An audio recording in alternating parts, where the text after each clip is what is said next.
So without further ado, I would love to welcome Tanguy onto stage. A big round of applause, please. Thanks, Tanguy. Thanks so much for coming once again. Tanguy is our, I would say, #1 speaker at Scale Climate Action. Has spoken 3 times already, so today's a record-breaking 3rd time. Just because he has so much to offer, so much content, so much love to share. Thank you so much. Really, really appreciate the work that you do and coming to share with the community what you're cooking up. Yeah? So big round of applause. Thank you, Tony.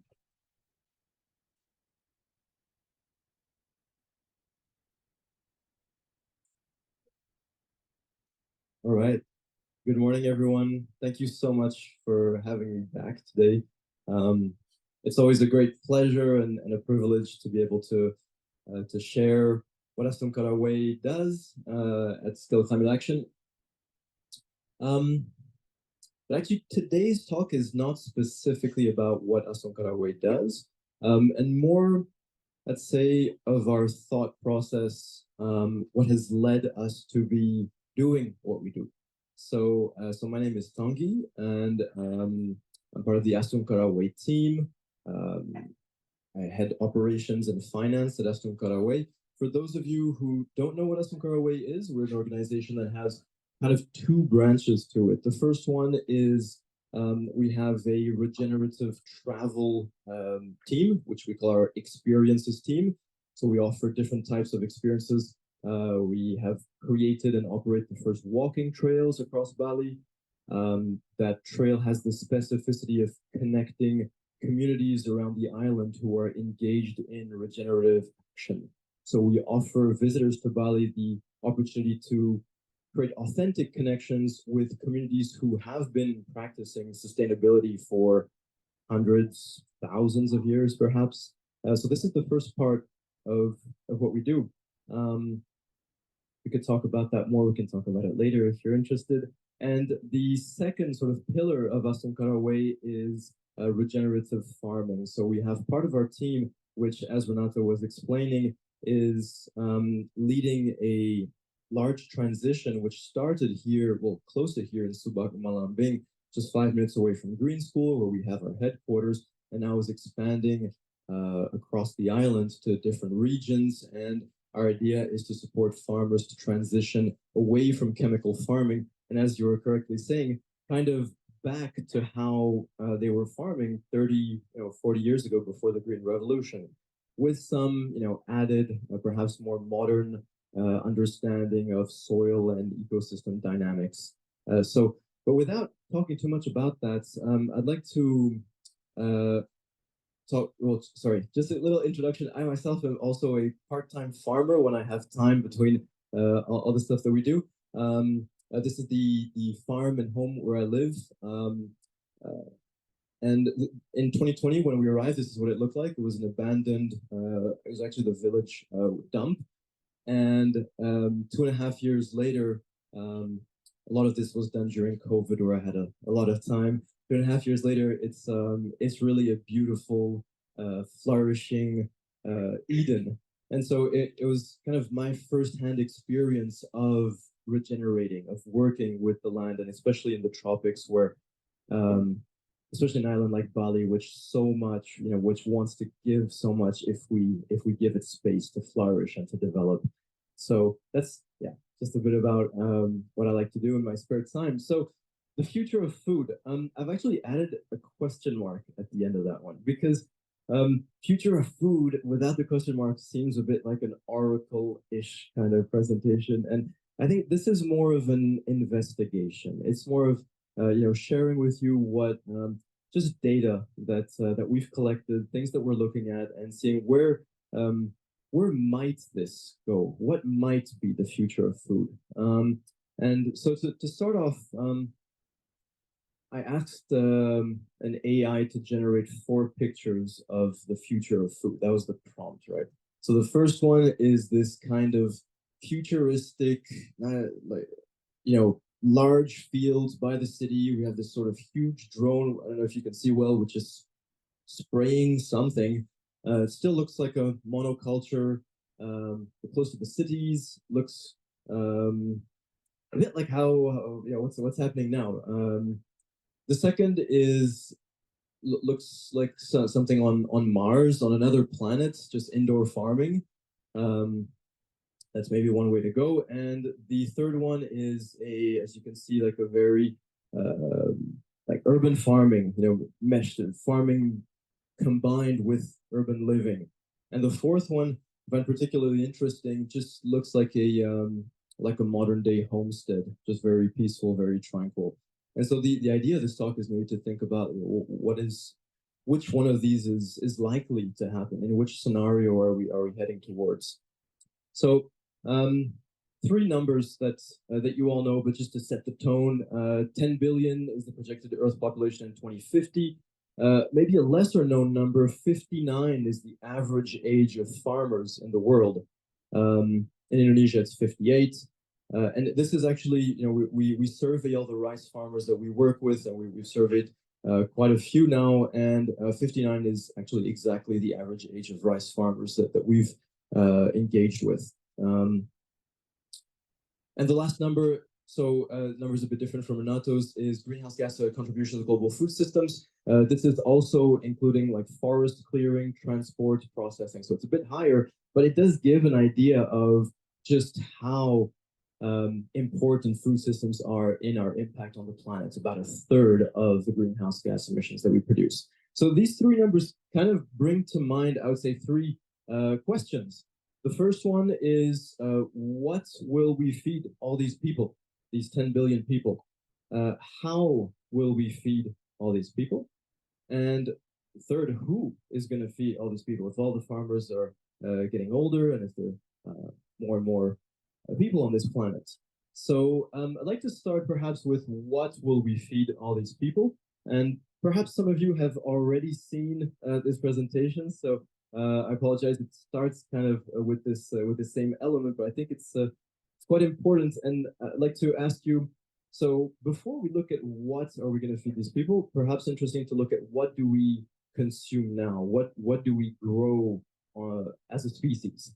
And the first thing, this blue bar, can anyone guess what is the most cultivated crop in the world? Wait. Soy, no. Corn, no. Wheat, rice, no. Corn, no. Sugarcane, yes, absolutely. Sugarcane by far, actually. The first one is sugarcane. The second one, as was said, was maize or corn, and then comes rice, and then comes wheat. And then we have raw cow milk, and then a whole bunch of others. Oil palm, potatoes, soybeans, cassava, sugar beet, and tomatoes. Sugarcane by really far, right? And let's look at what do we do with sugarcane and maize in general. So if we just take these two first, actually 45% of all sugarcane and maize becomes ethanol. So ethanol, it's a nice bottle of ethanol or water, I don't know, up there. 45% becomes ethanol, and 40% of corn becomes ethanol. By the way, 36% of corn becomes animal feed. So humans only consume the other 24%, right? Why so much ethanol? Because pretty much, 94% of all the fuel on Earth contains about 10% ethanol. So even in Pertamax, Light, there's ethanol. Kind of sadly, the largest producer of sugarcane and corn in the world is Brazil. The largest producer of ethanol in the world is Brazil. So it's kind of nuts to think that the Amazon forest is getting cut down to grow petrol fuel. So this is one thing: is what do we grow? The second thing is these four here. If you know, I mean, just even a bit about farming, or if you just go out walk around Bali, you see that, I mean, sugarcane, maize, maybe we don't see that so much, but rice and wheat for sure. These four first crops require huge amounts of nitrogen and pesticides to grow, at least in our current food systems. Vast amounts of fertilizers. So This next question is, how do you make fertilizer? How are we producing these four crops? Like, what's the process, right? So, it's a chemical thing. I'm not a chemist, I don't really get it, but if you look here, one of the main ingredients here is coke, which is from coal. So it's a very energy intensive process, and this is what a nitrogen fertilizer plant looks like. It's yeah, it doesn't look great. It can imagine how energy intensive that factory is just to build, to produce nitrogen fertilizer. This is in China. In the US, it's not a lot better. There's a report that I found when I was preparing this presentation that says that US fertilizer plants emit 100 times the methane reported. And this is in Indonesia, Pupuk, Indonesia. There's 37 of these across Indonesia. Pretty much all of them connected to railways, and these run 24/7 all year round, just pumping out nitrogen pellets, right? The blue pellets that all farmers use here. So this is how you make nitrogen fertilizer. It's a very energy intensive process. We also know that pesticides are required to grow these crops. So how do you make pesticides? This is even more complicated, but the common element is something called methylamine, which is a derivative from petrol. So you need a lot of petrol to produce those pesticides once again. So this is what a pesticide factory looks like in China. Pretty much the same, right? Very, very heavy, ugly looking stuff. The point of this sort of introduction is I think it's important for us to understand and to clarify, if it wasn't already the case, is that current agriculture is a transfer of energy, right? We take energy from below ground in the form of gas and petrol and coal. We mix it with minerals and materials, which are also extracted from the ground. We take electricity in that process. Most electricity is anyway from coal, gas, and oil. And we transform those joules, the measurement of energy, from below ground resources to crops, right? We transfer energy from below ground to above ground. That's the process of modern day agriculture. And we use those crops to provide energy for vehicles, for people, and for animals, right? So it's an extractive process, a transformation, again, from stored energy to available energy. All right, so this is fundamental, and this is new, because these sources of energy were mostly discovered, let's say, in the last 100 years. Do you know that Bali has been inhabited by, we found remains of people on this island 1.2 million years ago. So people have been on this island for over 1 million years.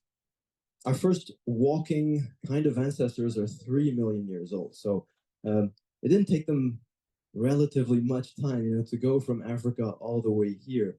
So people have been here. People have been living here for a long time. The island itself is 3.5 million years old only. Yeah, Bali wasn't here 4 million years ago. So this is new. This is new. So, okay, this is how we produce all of these crops. We also added, after tomatoes, we have barley, bananas, chicken meat, pig meat. Meat is still quite further down. That's how we produce all this. So that's probably what we will feed all these people. If we continue this way, we'll probably just continue growing those crops. So there could be talk about insects, about lab-produced meat, but I didn't want to go into that. It's actually more of a focus into, okay, what are we already currently growing? So the second question is how, the answer, as you have understood, to what will we feed all these people is, well, we will feed them a lot of fossil energy. Right, that would be the conclusion from our understanding of current agricultural systems.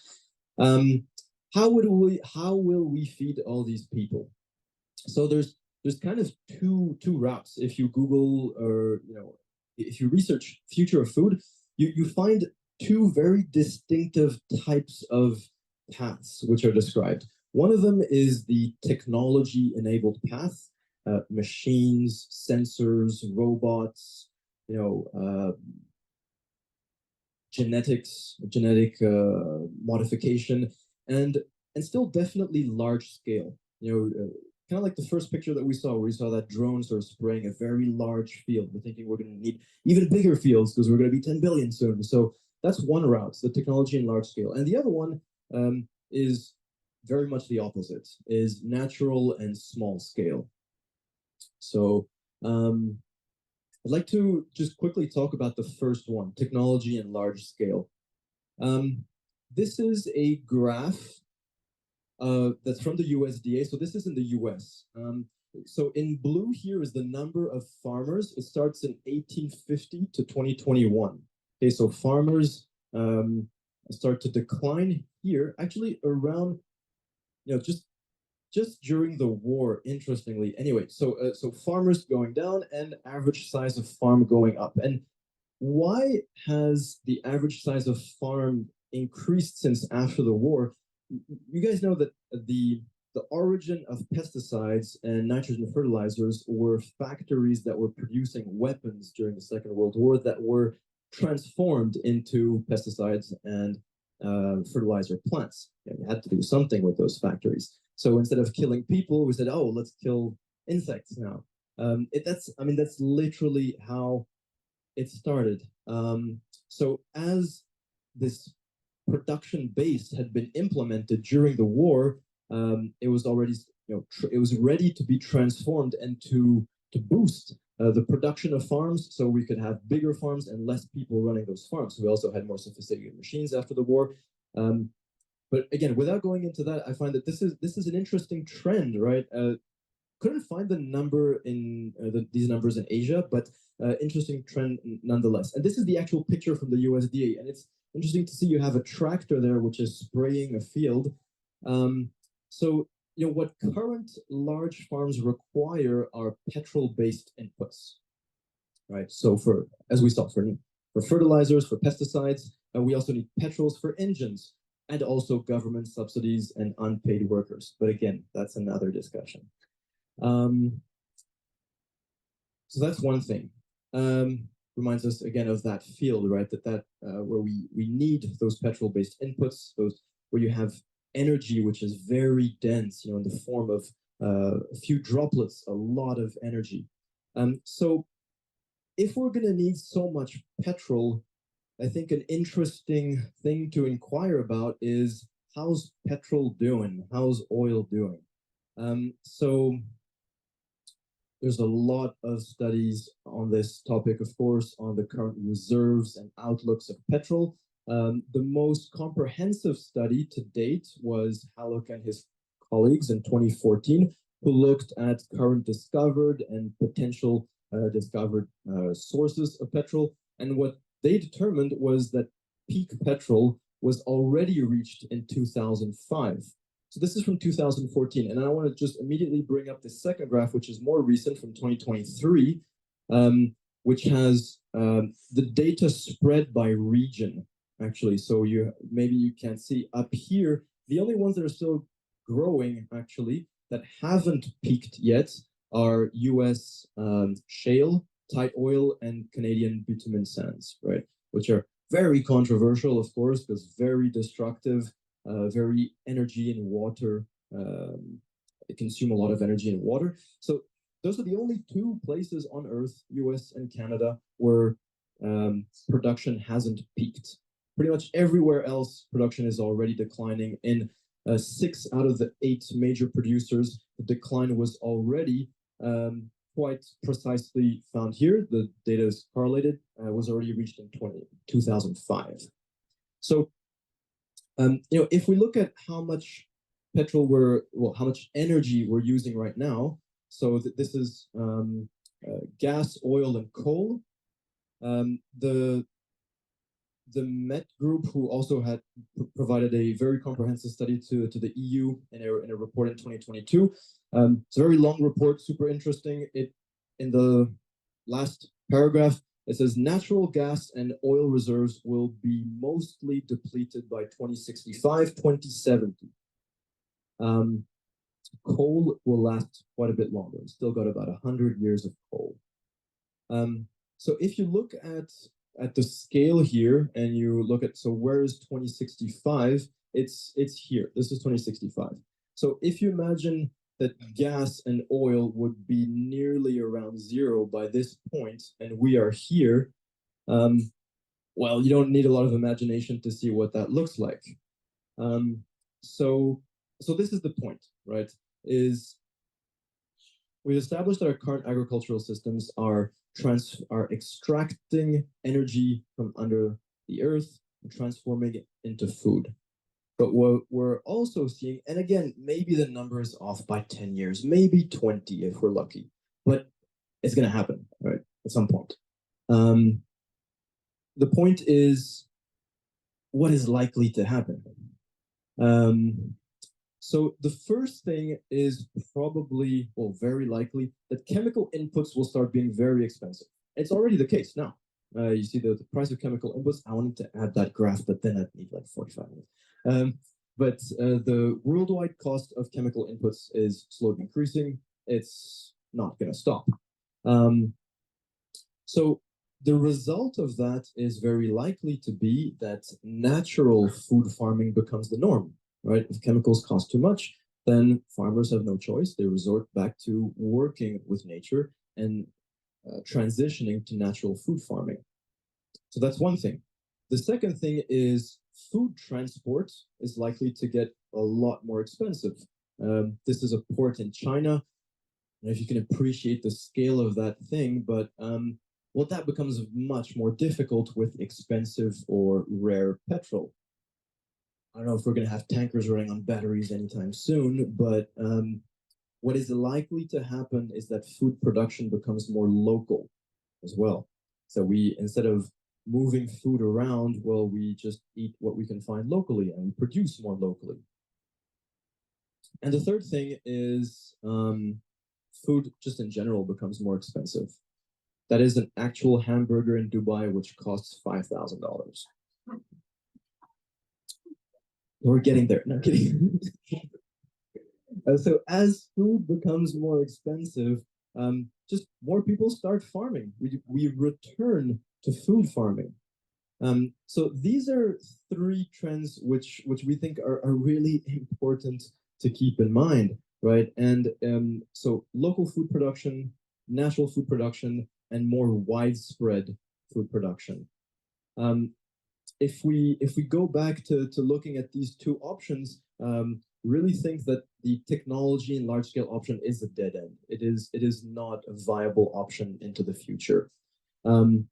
Natural and small scale is gonna have to be the way to go. And maybe instead of this picture, I kind of found this other one that an AI generated, and I found this pretty nice. I think we'd all like that to be what farms look like in the future. So the first conclusion is local, naturally grown food is not an alternative to industrial food as it is now, right?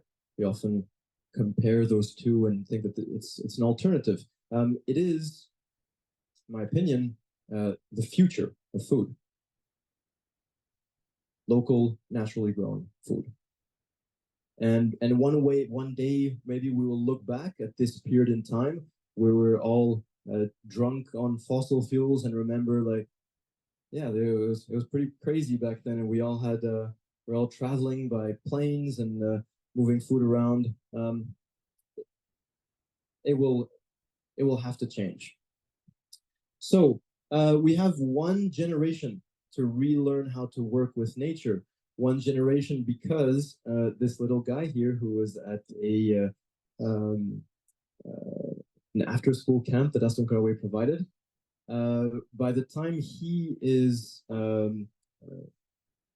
well, if he wants to become a farmer, he will not be able to use chemical inputs at some point. They will just be too expensive. So this guy will have to know how to farm with nature. So what do we need to do is, first of all, we think we really need to reconnect people with nature and the source of their food. To appreciate, as you were saying, Renato, just how important food is, because it's become so cheap and produced by so few people, we take it as a granted. We're so disconnected from where our food comes from. So that's going to have to change. And I would say especially reconnect young people with the source of their food. The second thing is it's probably a very good idea to preserve and draw inspiration from traditional wisdom. So going back to this idea that people have been living in harmony with nature on this island for a very long time. What if we go out and try to learn from them how they've been doing that, how they've been sustainable? That's probably the second pillar. And the third is to develop and adopt regenerative agricultural practices. Again, this could last a lot longer, but you guys know about a third of the land on Earth is already degraded. So it's not just that we can all, switch to natural farming and it's going to work great. It's actually no, all that chemical farming has had a toll on ecosystems, on soil. That's why there's, the whole soil movement. So it's not just learning how to not use chemicals, but it's learning how to switch to regenerative. That's why this is such an important word, is because we also need to fix damage that has been caused for a long time. So we think these are three very important pillars moving forward. These are the three pillars of what Astungkara Way is working on. We provide experiences and courses which are really inspired from these first two pillars, really reconnecting people with nature and the source of their food. We provide trails, overnights, farm tours, and courses. And the project that we are running here in Bali around regenerative rice is really very much about working with farmers, but especially with academics and funders around the world to really create a movement here in Bali. Our goal is to, oops, okay, is it possible just to 27 and then I will be done? Yeah, thank you. Our mission as a social enterprise is to help Bali become the first regenerative island. This is the dream. For the world to see, because Bali is so visible. I mean, we're here, thank for that. For the world to perhaps be inspired and especially to regain hope, because there is hope. This is why our organization is called Astungkara Way. Astungkara is hope in Balinese. So the way of hope. I think we are with our people today. I think we're all here for this, to somehow contribute to, or at least perhaps this can be the common dream is for Bali to be the first regenerative island. There's a lot of energies, a lot of people going in this direction right now, and what a gift that would be to the people here, to this island, and to the earth, to create an example of a turnaround. Because as you know, there's a lot of work to be done here. But if we do that, how visible would that be? So this is really our mission, is to create an example here. So thank you very much.